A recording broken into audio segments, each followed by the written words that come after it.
गेहूं के निर्यात पर प्रतिबंध से प्रभावित एमपी के व्यापार संघों ने 2 दिन मंडी बंद करने की घोषणा की है और इस दौरान वे गेहूं की नीलामी प्रक्रिया में भाग नहीं लेंगे।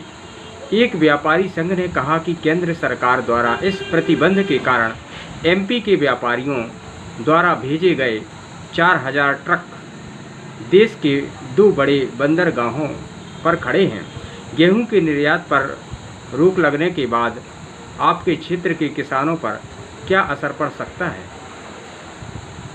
वर्तमान में जो केंद्र सरकार का फैसला है कि गेहूं का जो निर्यात किया जा रहा था उस पर जो प्रतिबंध लगाया गया है, जब तक प्रतिबंध नहीं रहा है गेहूं के ऊपर, तब तक हमने देखा है कि गेहूं का जो भाव था, सरकार का जो न्यूनतम समर्थन मूल्य है उससे ऊपर चला गया था, कम से कम 200-250 रुपये तक। लेकिन जब से केंद्र सरकार ने गेहूं के निर्यात पर प्रतिबंध लगाया है, जो गेहूं का भाव है वो दिन प्रतिदिन रोज़ गिर रहा है। और उसके पीछे यही कारण है कि जब तक सरकार गेहूं के निर्यात को मंजूरी नहीं देगी, तब तक किसान को जो फ़ायदा होना चाहिए उसके उत्पादन का, वो नहीं हो पाएगा।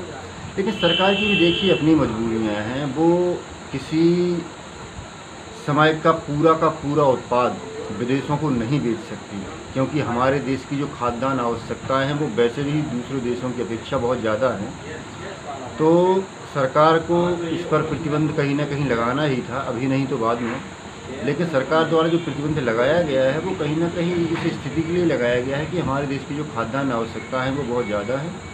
हमें स्वयं कई हज़ार मीट्रिक टन गेहूँ हर महीने या साल में, जो हमारे देश में निवासरत गरीबी रेखा से नीचे वाली जो आबादी है उसको वितरित करना पड़ता है। तो कहीं ना कहीं उन लोगों की उदर पूर्ति भी आवश्यक है, और ना कि सिर्फ अकेले व्यापारी वर्ग अगर अपने फ़ायदे को लेकर इस प्रकार की हड़तालें करता है तो उसे भी कहीं ना कहीं न्यायोचित नहीं कहा जा सकता। जी।